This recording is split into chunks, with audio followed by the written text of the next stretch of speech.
함께 말씀 보시겠습니다. 오늘 보실 말씀 마태복음 25장 14절에서 30절까지 말씀입니다. 마태복음 25장 14절에서 30절까지 말씀입니다.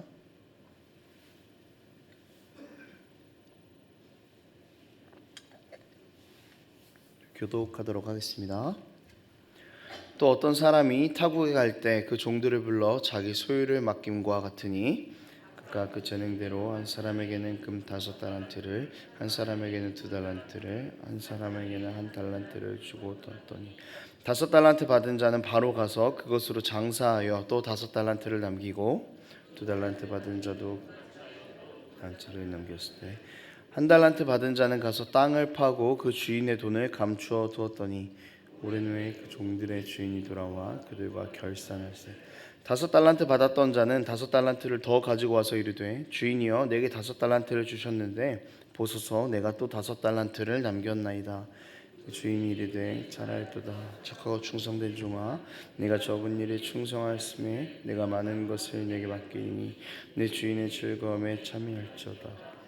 2달란트 받았던 자도 와서 이르되 주인이여 내게 2달란트를 주셨는데 보소서 내가 또 2달란트를 남겼나이다. 그 주인이 이르되 잘하였도다 착하고 충성된 종아 네가 적은 일에 충성하였음에 내가 많은 것을 내게 맡기니 내 주인의 즐거움에 참여하리이다 하고 1달란트 받았던 자는 와서 이르되 주인이여 당신은 굳은 사람이라 심지 않은 데서 거두고 해치지 않은 데서 모으는 줄을 내가 알았으므로 들어가야 나가서 당신의 달란트를 보소서 당신의 것을 가지셨나이다.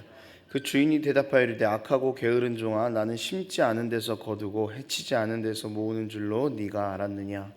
그러면 내가 마땅히 내 돈을 취리하는 자들에게나 맡겼다가 내게 돌아와서 내 원금과 이자를 받게 하지. 그에게서 그 1달란트를 빼앗아 10달란트 가진 자에게 주라. 무릇 있는 자는 받아 풍족하게 되고 없는 자는 그 있는 것까지. 함께 했습니다. 이 무익한 종을 바깥 어두운 데로 내쫓으라. 거기서 슬피 울며 이를 갈리라 하니라. 아멘. 마태복음 24장부터 주님께서는 마지막 날에 대한 그런 이야기를 계속 하고 계십니다. 이 마태복음의 마지막으로 가면 갈수록 그 종말에 대한 그 마지막 때에 대한 우리가 어떤 것을 해야 하는가 그런 것들이 조금 더 짙어지고 있는 것을 우리가 확인해 볼 수 있습니다. 오늘 말씀을 통해서 하나님께서 우리에게 어떤 은혜를 주시고자 하는지 함께 살펴보고 우리 삶 가운데 또 새겨지는 그런 시간이 되었으면 좋겠습니다. 오늘 본문의 내용은 이렇습니다. 주인이 타국에 갈 일이 생겼습니다. 그래서 종들을 다 불러 모읍니다. 그 다음에 자신의 소유를 각자 그 재능대로 조금씩 맡기기 시작합니다. 재능대로 한 사람에게는 5달란트를, 또 한 사람에게는 2달란트를, 또 한 사람에게는 1달란트를 그렇게 주었습니다. 그리고 자신이 돌아올 때까지 이것을 책임지고 잘 관리하라라고 이야기를 하고 떠났습니다. 5달란트 받은 사람은 열심히 장사를 해서 5달란트를 남겼고요. 2달란트 받은 자도 열심히 그것을 사용해서 또 2달란트를 남겼습니다. 그런데 1달란트 받은 자는 그것을 땅을 파서 그냥 주인의 돈을 감추어 두었다가 주인이 왔을 때 그대로 1달란트를 보여주었죠. 주인이 결산을 할 때, 돌아와서 결산을 할 때 두 종은 칭찬을 받았지만 1달란트 받은 종은 주인으로부터 책망을 받았습니다. 이제 그런 이야기입니다. 이 비유에서 주목해 볼 것은요, 여러분, 종들의 태도인 것 같습니다. 그런데 이 단순하게 바로 우리는 이런 종이 되어야 됩니다, 우리는 이런 종이 되어서는 안 됩니다라는 것보다 이 마태복음이 쓰여진 배경 안에서, 그러니까 예수님 계속 마태복음 안에서 말씀하셨던 것과 먼저 1차적으로 연결을 해본다면은 오늘 본문에 대한 이해가 조금 더 깊어지지 않을까 싶습니다. 먼저 이 종들에 대한 이야기를 적용을 할 때는 우리보다는 그 당시 이스라엘에게 먼저 적용을 해야 할 것 같습니다. 특히 바리새인과 서기관들이죠. 이스라엘 백성들은 하나님으로부터 선택받은 민족들이었습니다. 이스라엘의 사명은 이 세상 가운데 하나님을 전하는 그런 사명을 가지고 이제 부름을 받았던 그런 민족들이었죠. 하지만 이스라엘은 하나님께서 그들을 부르신 목적에 맞게 제대로 살지 못했습니다. 하나님으로부터 율법이라는 행동 강령을 받았고 하나님의 임재를 상징하는 성전을 받았습니다. 하지만 이스라엘은 그것들에 어울리는 삶을 살아내지 못했죠. 구약시대에는 말씀을 불순종하고 우상을 섬겼습니다. 그리고 신약 시대에 와서는 율법과 성전을 지닌 민족이 해야 할 하나님 나라의 정신을 흘려보내는 의무는 행하지 않고 우리는 특별합니다라는 그런 특권 의식만 남아 있었죠.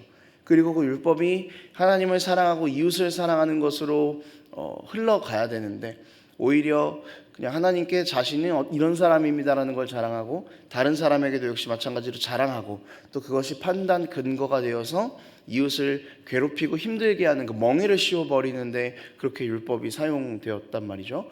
그리고 성전도 그렇습니다. 성전은 그저 자랑할 수 있는 웅장한 건축물 이 정도밖에 안 되는 것이었습니다. 그러니까 지금 유대인들에게 이스라엘에게는 우리는 특별하다라는 그 특권 의식만 남아 있었던 상황입니다. 이 특권 의식은요 하나님의 말씀을 전혀 듣지 않는 데까지 흘러갔습니다. 자신들이 그렇게 기다렸던 메시아인 예수님이 오셨음에도 불구하고 자신들과 함께 생활하고 있음에도 불구하고 그 예수님의 말씀에 전혀 귀를 기울이지 않았습니다. 왜냐하면 주님께서 선포하시는 그 구원의 소식보다는 자신들이 가지고 누리고 있던 그 종교적인 특권들, 정치적인 특권들이 훨씬 더 중요했기 때문이죠. 주님의 말씀을 통해서 자기의 삶을 변화시키고 자신의 삶을 뒤바꾸는 것보다는 지금 이 특권을 가지고 살아가는 그 삶을 유지하는 것이 훨씬 더 중요했기 때문에 그 특권의식은 예수님의 말씀을 전혀 듣지 않게 만들었던 것이죠. 이렇게 이스라엘은 하나님을 오해하기 시작했습니다. 구원받은 백성이라는 특권을 받았음에도 불구하고 특권을 목적에 맞게 사용하지 않고 오히려 자신들의 편한 대로 해석하는 오해를 범했습니다. 그리고 또 특권만 가지고 있다면 이것이 마치 나의 구원을 완전하게 보장해 줄 거다라는 그런 오해를 가지고 있었던 것이죠. 자, 이런 이스라엘의 맥락을 통해서 달란트 비유를 본다면은 우리는 세 번째 종의 모습을 발견할 수 있게 되는 것입니다. 메시아가 오셨음에도 불구하고 또 그분이 직접 이 땅 가운데로 오셔서 천국 말씀을 선포하고 계심에도 불구하고 그 말씀을 전혀 듣지 않았던 이스라엘 모습에서 세 번째 종의 모습이 발견되는 것이죠. 종은 주인과 같이 살았을 것 아닙니까? 그러면은 그 주인이 원하는 것은 무엇인지, 주인은 어떤 성향인지 그 주인에 대한 바른 이해를 가지고 있어야 정상인 것이죠. 그런데 종은 주인에 대한 이해가 전혀 없이 주인을 오해했습니다. 24절에 이렇게 나와 있습니다. 한 달란트 받았던 자는 와서 이르되 주인이여 당신은 굳은 사람이라 심지 않은 데에서 거두고 해치지 않은 데서 모으는 줄을 내가 알았으므로. 그러니까 지금 종이 주인을 오해하고 있는 내용인 겁니다. 그러니까 이런 말입니다. 주인님, 저는 당신이 아무 수고도 하지 않고 돈을 벌고 투자도 하지 않은 데서 이윤을 남기려고 하는 그런 사람이라고 생각했습니다 라고 말하는 거죠. 그러니까 이거는 뭐냐면은 이것은 내가 당신의 원금에 손해를 끼쳤을 때 당신은 나에게 충분히 해를 줄 수 있는 사람인 것 같아서 내가 그것이 두려워서 원금이라도 잃지 않기 위해 이것을 땅에 묻어뒀다가 당신에게 주는 겁니다. 이런 식으로 지금 이야기를 하고 있는 겁니다. 그러니까 주인을 오해했으니까 주인에 대해서 제대로 알지 못하니까 전혀 잘못된 행동, 전혀 다른 행동이 나오는 것이죠. 주인이 원하는 것과는. 그럼 이 비유에 대한 이해가 조금씩 달라질 수 있겠습니다.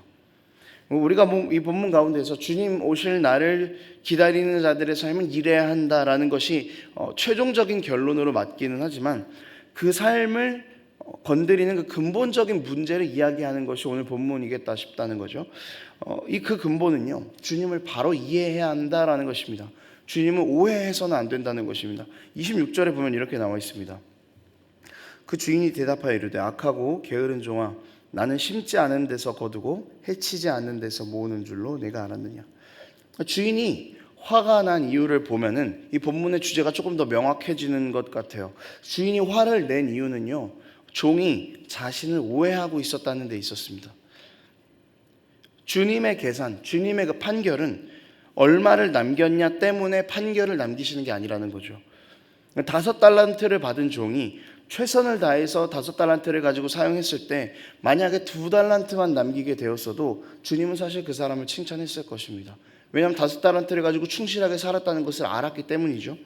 이 2달란트 받은 종이 2달란트를 받은 종이 최선을 다해서 살다가 2달란트를 남기지 못하고 1달란트만 남겼어도 주님은 역시 그 사람을 칭찬하셨을 것입니다. 왜냐하면 열심히 살았기 때문이죠. 그러나 주인이 알고 있기 때문입니다. 1달란트 받은 자가 열심히 최선을 다해서 살아가다가 1달란트도 남기지 못했다고 해도 주님은 그것을 책망할 뿐이 아니라는 것입니다.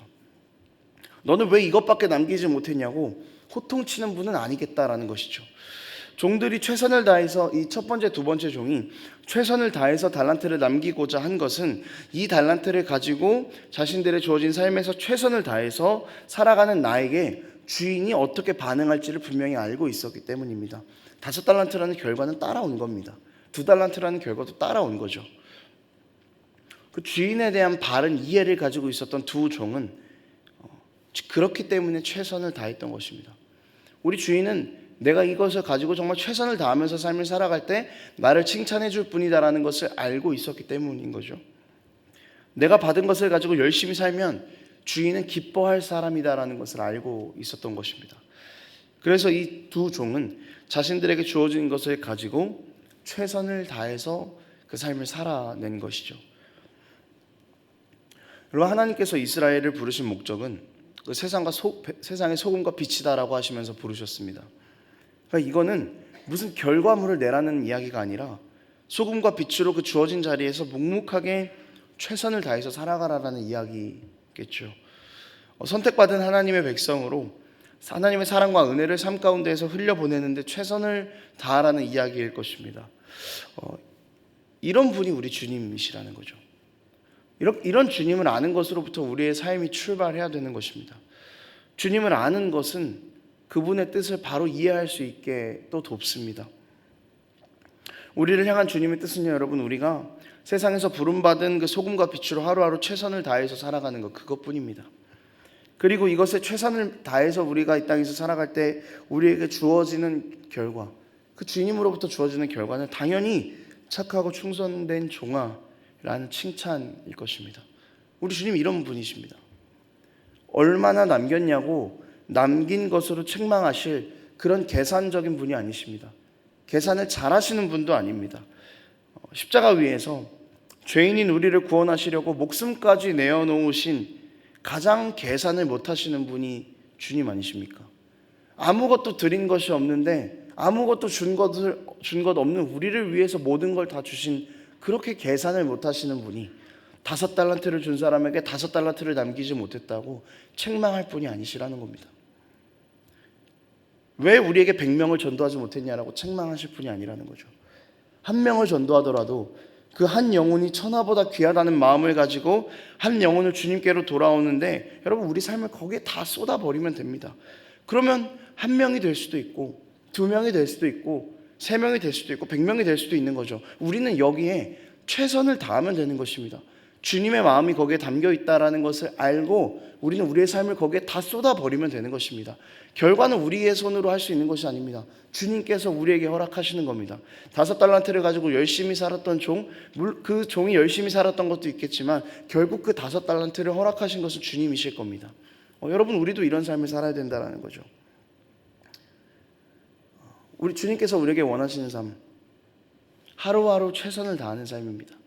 소금과 빛으로 살아가면서 단 하루도 허투루 보내지 않고 이 하루를 최선을 다해서 살았을 때 주님, 나를 착하고 충성된 종이라고 말씀하실 그 주님을 기대하면서 살아가는 것, 여러분, 이것이 주님께서 우리에게 원하시는 것입니다. 주님 다시 오실 그날, 그때까지 우리가 이런 마음을 가지고 살아갈 수 있었으면 좋겠습니다.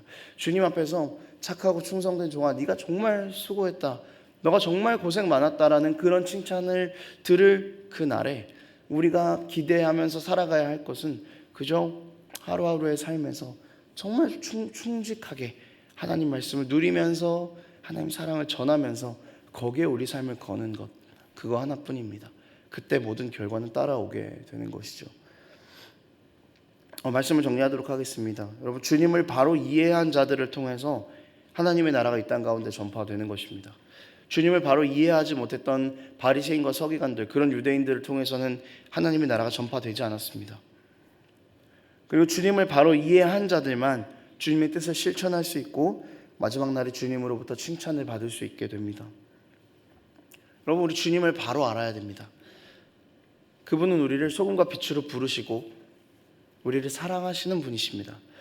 비록 본문의 세 번째 종은 이 부르심을 바로 이해하지 못하고 오해하면서 실패했지만 우리는 이것에 실패해서는 안 될 것입니다. 오늘 본문은 주님께서 너네 이렇게 하면 잘못해, 너네 이렇게 하면 책망받을 거야 라고 하시는 그런 말씀보다 이렇게 하면 내가 너를 칭찬해 줄 거니까, 이렇게 하면 너희가 마지막 날에 나에게 인정받을 수 있을 거니까 칭찬을 받기 위해서 마지막 날에 너희가 나와 함께 있었으면 좋겠다라는 그 마음을 가진, 나를 바로 알아달라라는 그 주님의 간청일 것입니다. 이 주님의 그 말씀을 들은 우리가, 이 주님의 간청을 들은 우리가 오늘도 세상에서 정말 충실하게 하루하루를 살아낼 수 있었으면 좋겠습니다. 여러분, 주님 오해하지 마십시오. 우리 주님은 우리를 책망하시려고 이 말씀을 주신 것이 아니라 우리에게 살 길을 여시려고 이 말씀을 주셨습니다. 이 살 길이 있는 이 말씀을 따라서 오늘도 충실하게 살아가는 그런 우리의 삶이 되기를 원합니다. 기도하겠습니다. 하나님 아버지, 오늘도 우리가 말씀을 통하여서 아버지의 마음을 발견합니다. 우리를 책망하시려는 그 주님의 마음이 아니라 우리를 칭찬하시고자 하고 우리와 함께 하시고자 하는 그 주님의 마음이 담겨 있음을 우리가 또 이 말씀 가운데에서 발견했습니다. 주님, 이제는 우리가 우리를 소금과 빛으로 부르신 그 말씀에 정말 충실하게 충성하여서 정말 주님께서 오실 그 마지막 날에 착하고 충성된 종아라는 그 칭찬으로 우리의 삶이 잘 마무리될 수 있도록 아버지, 우리를 붙잡아 주시옵소서. 주어진 삶의 모든 자리 가운데에서 소금과 빛의 역할을 충실하게 감당해내는 우리 모두가 될 수 있도록 주님 붙잡아 주시옵소서. 감사드리며 예수님의 이름으로 기도합니다.